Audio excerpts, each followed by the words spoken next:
Hey guys, welcome back to Torno 1500, and today I'm going to be reviewing the iPhone 8 in 2024 to see if you should still buy it. Spoiler alert, the answer is probably no.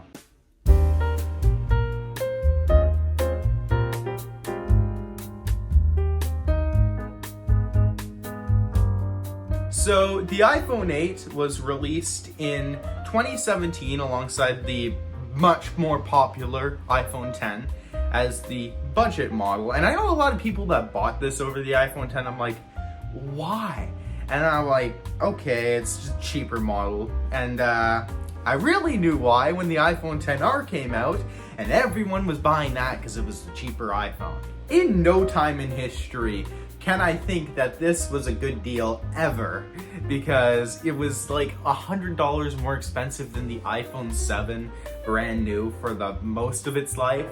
And it got reductions in price, but it was never enough so that the iPhone 8 would be worth it to buy.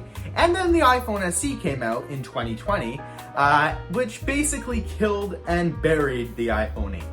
And right now, when you're going to buy like a budget phone, the iPhone 8 and the iPhone SE second generation with the same design, a bit better camera, and better specs on the inside is worth the same amount as the iPhone 8 used. So there's no reason for you to buy the iPhone 8 in 2024, or basically ever. So when the iPhone 8 was out, when it was brand new in the first 2017 to 2019, you should have bought the iPhone 7 instead. And when the iPhone SE came out, you shouldn't have bought this at all, because the iPhone SE was about the same price and it was better in every way. So needless to say, I do not recommend buying this in 2024. But how does it actually hold up in 2024? So the iPhone 8 has an A11 Bionic chip, 2 gigabytes of RAM, and 64 gigs of storage, which was about the same as the iPhone 10 minus a gig of RAM. Also the iPhone 8 minus a gig of RAM, but that's neither here nor there. We're reviewing the iPhone 8 regular today. It gets up to iOS 16 in software support, so that's a year outdated, but it's still getting security updates, and it's been getting them pretty frequently, so I wouldn't be worried about this phone being unsecure. I mean, you will be missing a few key features, but it's not much to want to upgrade the phone just because of software update support loss. As for features this phone is missing, Face ID, obviously. It has a Touch ID sensor, which Face ID phones have. Also, it has the big ass bezels, unlike any other phone with Face ID. It's missing eSIM capabilities, so you will not be able to download a SIM card and go on this thing. It needs to be a physical SIM card, which only came out in the iPhone XS and XR. That's another reason why I don't recommend this, is because most carriers are offering discounted or free eSIMs compared to paying for a SIM card. So that's another reason why I wouldn't recommend this over the SE2. No 5G networking support, which is basically fine because, well, 5G doesn't really matter if you're just using a mobile phone. It's like 150 megabits per second won't kill you. So LTE support will be just fine if you're using any phone, really. 5G support didn't even come to the iPhone until 2020. No OLED display support, which in this price range, again, won't kill you. I mean, you can get OLED phones for this price, but if you want to get an iPhone, then you are going to be stuck with an LCD display in this price range, so it's not a big deal. No MagSafe support on this, so you won't be you're able to wirelessly charge this, but it won't stick onto the package magnetically like MagSafe does. That only came around in 2020. But let's talk about what this phone can do in 2024. This phone has a single 12 megapixel shooter, which should be fine for occasional photo taking. You're definitely not going to be taking any night mode shots on it, because the night mode feature only came out on the iPhone 11. I noticed that night mode photos do come out pretty grainy on here. As of filming, I haven't filmed photo samples yet. I do have some on the screen, but those were filmed afterwards. And I use the iPhone 8 too, so I do know what I'm talking about. Photos are fine. I mean, definitely not as good as a modern iPhone because of software processing and such, but it's fine. It can take decent photos in a pinch if you really need to.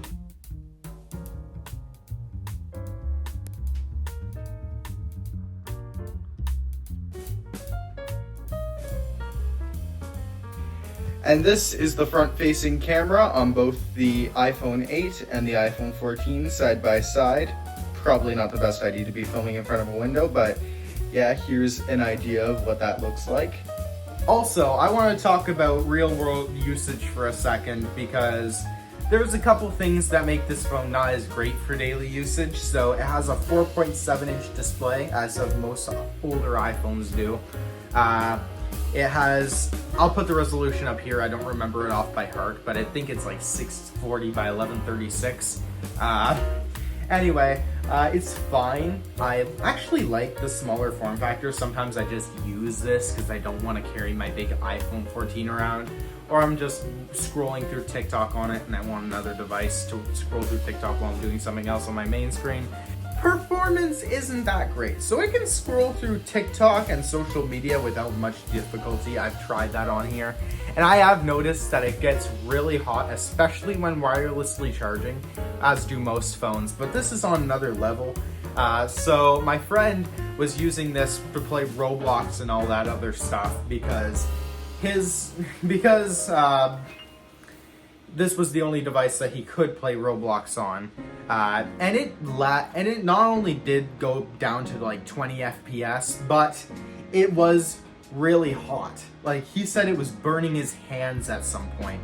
Oh, and here's the funny thing. I found that when I removed my giffgaff SIM card, because I have UK SIM cards and I had it on here like a day after I got the phone back, I took it out after wirelessly charging. The phone was super hot. Took it out, I couldn't even get the giffgaff SIM out because it kind of melted onto the SIM tray. It's okay, it's still fine, it works. It's in my Pixel 3a XL right now, but it does heat up that much under like heavy load. So for regular social media usage, this phone is fine, but for literally anything else, I would rather you get anything else than game on an iPhone 8. Alright, so I forgot to film this segment while I was making the video, but battery life is kinda good. It lasts about 3 to 4 hours on a charge, I've noticed. Maybe a lot longer, like 12 to 13 hours without any usage at all.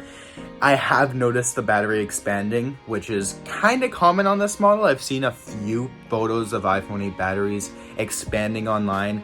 I don't know if that's something to do with the iPhone 8's thermal design or something, but I've only seen that funny thing. I've only seen that happen with after iOS 16 release, so it might have something to do with heat dissipation. But yeah, I'd still stay clear of the iPhone 8, especially knowing this information. Like, honestly, I'd be surprised if it could get through Subway Surfers without heating up. It's loading. Starting to heat up a bit. Oh, and it is starting to lag. Okay, it's working fine, actually. I mean, there's a couple stutters here and there, but it's still working fine. It can play Subway Surfers, no issue. But any game more intensive than this, I would recommend you get a better phone. If you have this, I wouldn't recommend you buy it at all. Ooh, I got a hoverboard. I lost. Alright, so I'm not even gonna dare to run a Geekbench test on this because honestly, I actually like having a roof over my head, and I would not want to burn it down. So I'm just gonna show you the ones that they've tested, which honestly I think are a bit off because I remember testing it and it was way lower. But it says it gets 1026 and 1641 multi-core. My iPhone XR gets better scores than that, a bit better scores. And so I don't really believe this, although the iPhone XR does have better thermals, so. And if I remember, the iPhone XR and the A12 Bionic chip in it were a big, huge processor upgrade over the A11. Okay, so the next part is the speaker test, and I'm going to be putting up against my iPhone 14, because that's the best set of speakers in a phone I got right now, so that's what I'm going to do.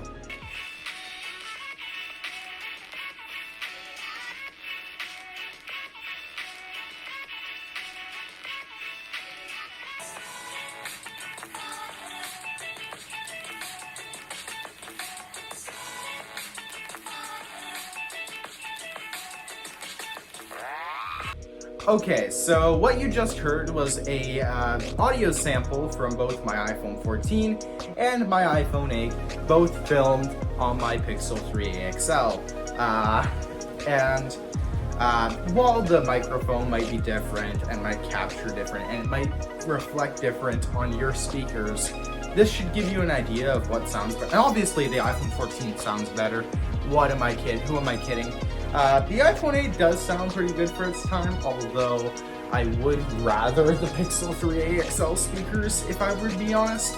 Even the Pixel 2 XL speakers and all the other flagship phone speakers were much better than this, especially the iPhone 10. I tried the iPhone 10 in stores and that was much better than this, so it might be the age of the speakers and dirt getting into it, although I did clean it, but speakers, I guess, kind of decay over time, and there's dirt that you can't really get to that gets in the speaker grills that unfortunately does pile up and reduce the speaker quality over time, so unfortunately you have to be aware of that as well. But yeah, the iPhone 8 speakers are not great compared to the iPhone 14 or compared to any other smartphone except an older iPhone. Definitely. The iPhone 7 and 8 are about the same speaker quality, and the iPhone SE 2 and 3 are definitely going to be better than this. So what are my final conclusions about this phone? So the iPhone 8, while still being usable to standards in 2024 for social media usage and light, and I mean light gaming, I wouldn't recommend buying this phone. Instead, I would recommend buying an iPhone SE 2nd generation, or literally anything else, except worse phones. There's worse phones, obviously, but there are so much better phones in this price range than the iPhone 8 that I wouldn't even give a second look to it. In fact, here is a scroll down list of every phone that I have found in the price range of the iPhone 8 that is better than the iPhone 8.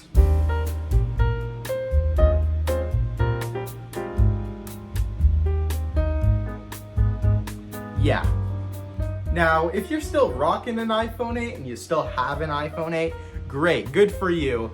You can still probably get another 2 years use out of this thing if you're very light with it.